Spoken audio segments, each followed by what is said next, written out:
सुबह के ठीक 8 बजे थे। सूरज पूरी तरह निकल चुका था और उसकी सुनहरी किरणें कच्ची गलियों में फैल रही थीं। भागलपुर, बिहार का एक छोटा सा गांव।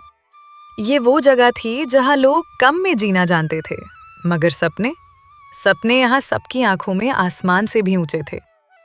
गांव की सुबह शांत नहीं थी, बल्कि एक संघर्ष की आवाज थी। कहीं मिट्टी के चूल्हे पर चाय उबलने की छन-छन थी, तो कहीं गायों के रंभाने की आवाज।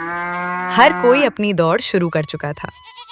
और इन्हीं दलियों के बीच एक छोटे से टूटे हुए घर के आंगन में एक माँ की आवाज गूंजती है। राजू, अरे ओ राजू, 8 बज गए हैं बेटा, सूरज सर पर चढ़ाया है। आज फिर सेठ रामलाल की डांट सुननी है क्या? उठ जा मेरे लाल।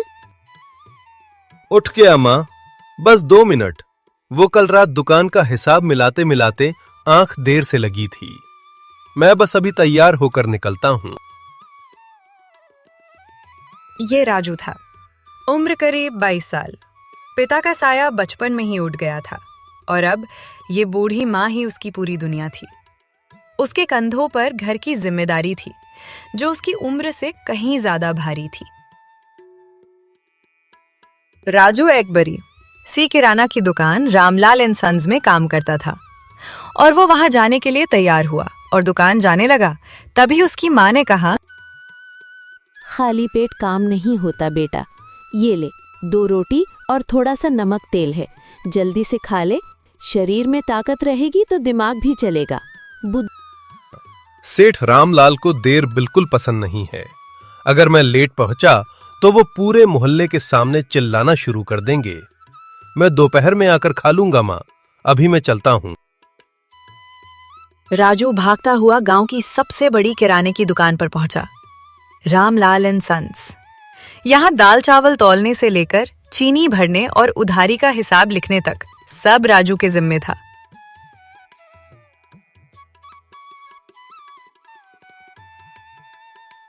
सेठ रामलाल कड़क मिजाज के आदमी थे। उनकी जुबान कैंची की तरह चलती थी, लेकिन काम सही हो तो वो खामोश रहते थे। उस दिन दुकान पर कुछ ज्यादा ही भीड़ थी। शायद महीने की शुरुआत थी, इसलिए हर कोई राशन लेने उमड़ पड़ा था। राजू एक हाथ से तराजू संभाल रहा था और दूसरे हाथ से उधारी की कॉपी में नाम लिख रहा था। अरे राजू भाई, कितना समय लगाओगे? मुझे खेत पर जाना है, जल्दी से मेरा हिसाब कर दो। राजू, हाथ चला, जुबान नहीं। और सुन, जो भी लिख रहा है ध्यान से लिखना। पिछली बार की तरह काटा पीटी मुझे पसंद नहीं है। जी सेठ जी, बस अभी करता हूँ। काका, आपका कुल हुआ 380 रुपए। भीड़ के शोर और सेठ के डर में राजू का ध्यान भटक गया। उसने जल्दबाजी में 380 की जगह कॉपी में सिर्फ 330 रुपए चढ़ा दिए। 50 रुपए का फर्क। शाम को जब शटर गिरने वाला था और सेठ ने गल्ला मिलाया तो उनकी भौहें तन गई। राजू, इधर आ, अभी की अभी इधर आ। जी सेठ जी, क्या हुआ? क्या हुआ? तुझे शर्म नहीं आती? इस हरिराम के खाते में 50 रुपए कम कैसे हैं? तूने पैसे लिए या लिखना भूल गया? बोल। सेठ जी, वो शायद भीड़ बहुत थी तो लिखने में गलती हो गई होगी। मैंने पैसे नहीं लिए, कसम से। गलती? 50 रुपए कोई मामूली बात नहीं होती। पाई पाई जोड़कर मैंने ये दुकान खड़ी की है। तेरी इस लापरवाही की वजह से आज मुझे नुकसान उठाना पड़ा है। मालिक, गलती हो गई, मैं अपनी तनख्वाह से कटवा लूंगा, पर आप चिल्लाइए मत। चुप, एकदम चुप। आज के लिए दफा हो जा यहां से। कल सुबह बात करूंगा कि तुझे रखना है या नहीं। राजू उस रात अपने घर की टूटी खटिया पर लेटा तो था, पर नींद कोसों दूर थी। छत की बल्लियों को घूरते हुए उसके दिमाग में बस सेठ की वो बातें गूंज रही थीं। 50 रुपए, सिर्फ 50 रुपए के लिए उसकी ईमानदारी पर शक किया गया। करवटें क्यों बदल रहा है बेटा? कुछ हुआ है क्या दुकान पर? तेरा चेहरा उतरा हुआ लग रहा है। नहीं माँ, कुछ नहीं, बस काम ज्यादा था आज, थकान हो गई है।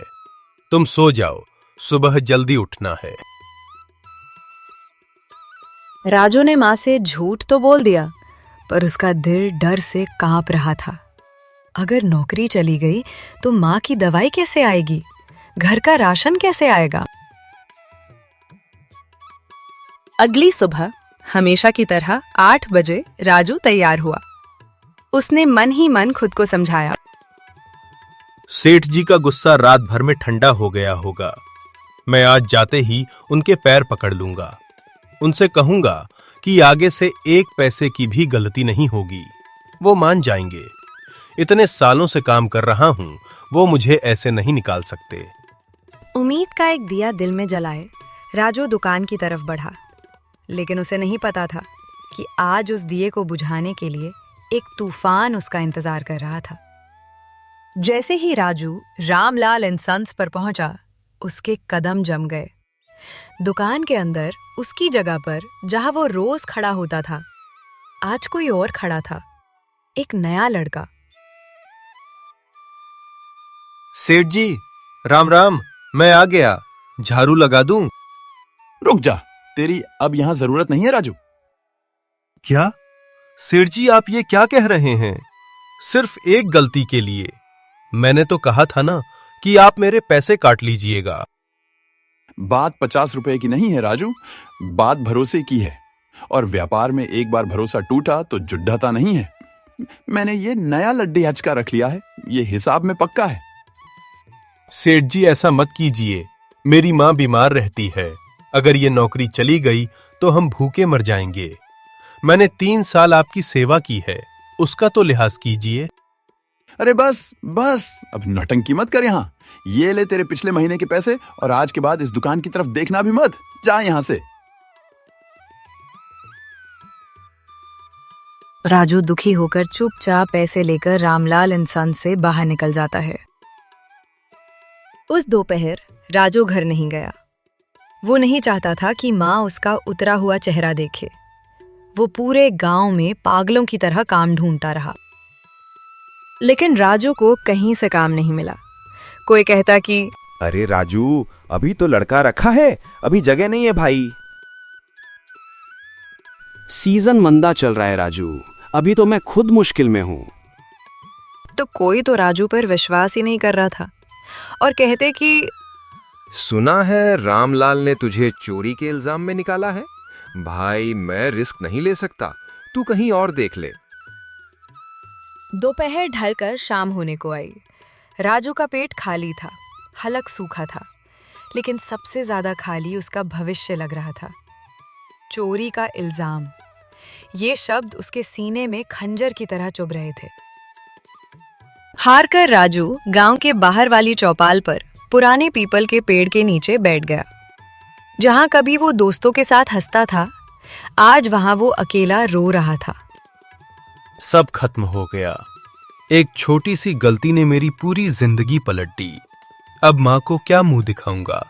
कैसे कहूंगा कि तुम्हारा बेटा अब बेरोजगार है और लोग उसे चोर समझ रहे हैं? अरे, ये कौन देवदास बना बैठा है यहाँ? राजू भाई, तू यहाँ में क्या कर रहा है? ये मोहन था, राजू का बचपन का यार। राजू ने जैसे ही मोहन को देखा, उसका सब्र टूट गया।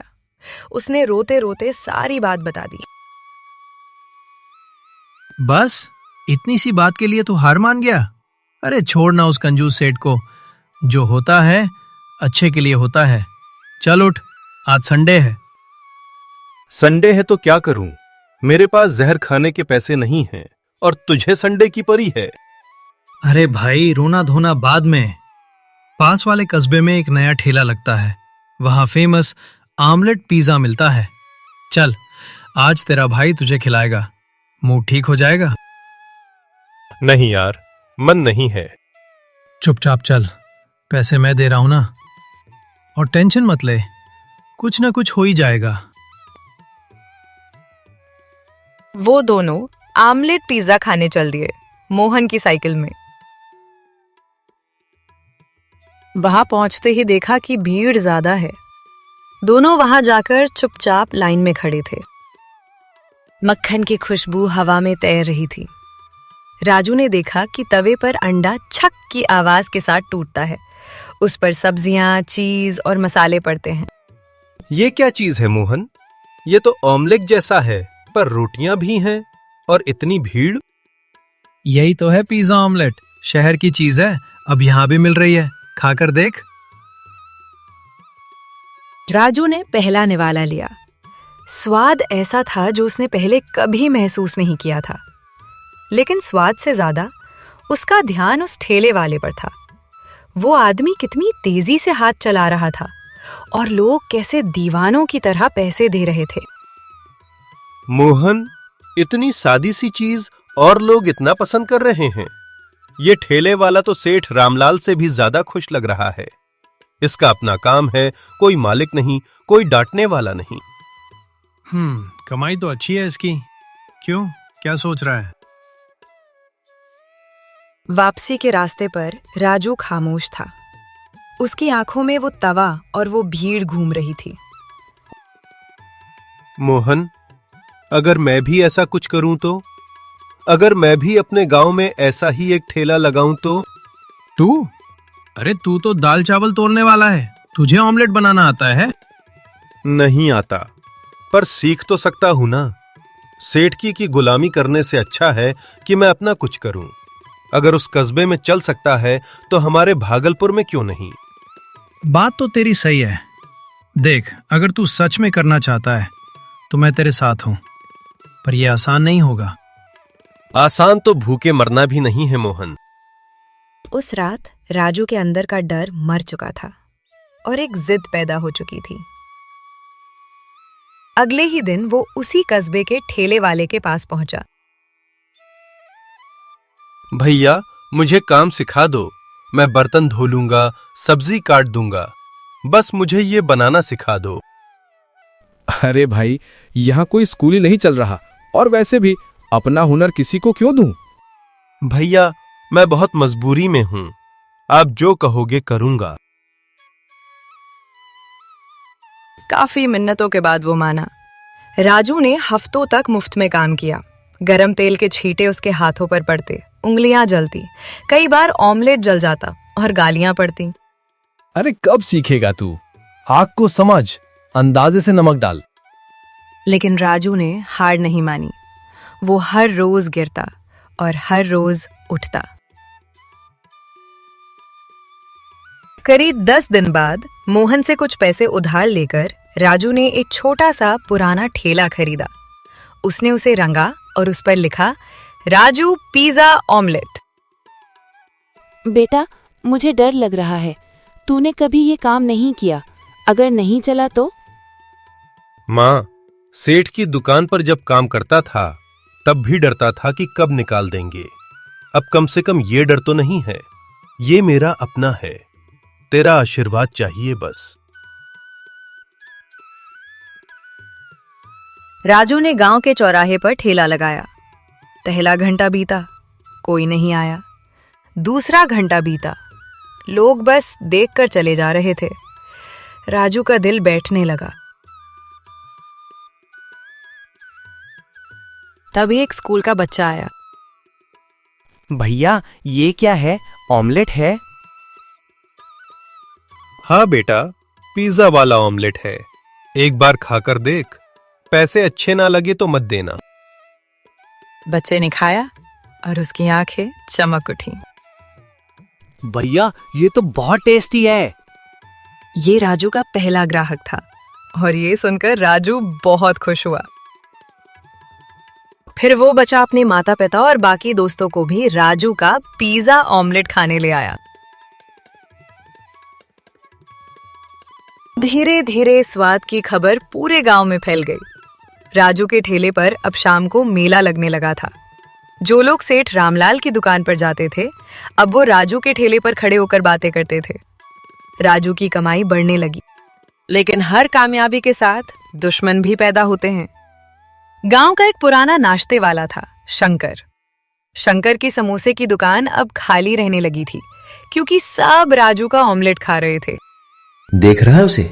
कल का छोकरा आज राजा बन गया है। इसने मेरी दुकान छीन ली है। इसकी दुकानदारी अब मैं बंद कराऊंगा। बहुत उड़ रहा है ना ये। जलन इंसान को अंधा कर देती है। शंकर ने एक घिनौनी चाल चली।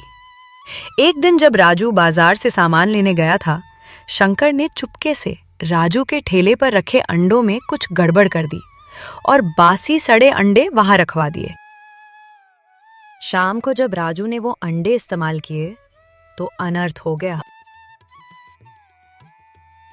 और राजू, तूने क्या खिला दिया आज? उल्टियां हो रही हैं भाई। अरे, पेट में मरोड़ उठ रही है। देखते ही देखते 3-4 लोग बीमार पड़ गए। हड़कंप मच गया। मैं कहता था ना, ये सड़क छाप क्या खिलाएगा, सड़े हुए अंडे खिला रहा है पैसों के लालच में, मारो इसे। लोग गुस्से में राजू की तरफ लपके। राजू रोता रहा। मैंने कुछ नहीं किया। मैं तो आज सुबह बाजार गया था और अपना ठेला शंकर चाचा के भरोसे रखकर गया था। शंकर चाचा से पूछो। तभी गांव के मुखिया वहां आ गए। उन्होंने भीड़ को रोका और जांच की। ठेले के पीछे कूड़ेदान में शंकर की दुकान का एक थैला मिला, जिसमें वो सड़े हुए अंडे लाए गए थे। और शंकर का नौकर, जो डरा हुआ था, उसने सच उगल दिया। मुखिया जी, मुझे माफ कर दो। शंकर सेठ ने कहा था कि अगर ये अंडे वहां नहीं रखे तो वो मुझे नौकरी से निकाल देंगे। पूरे गांव में सन्नाटा छा गया। सबकी नजरें शंकर पर थीं। राजू, मुझे माफ कर दे भाई, जलन में मेरी बुद्धि भ्रष्ट हो गई थी, मैं तेरा काम देख नहीं पाया। अरे शंकर काका, आप बड़े हैं। अगर आप मुझसे कहते तो मैं आपको भी ये बनाना सिखा देता।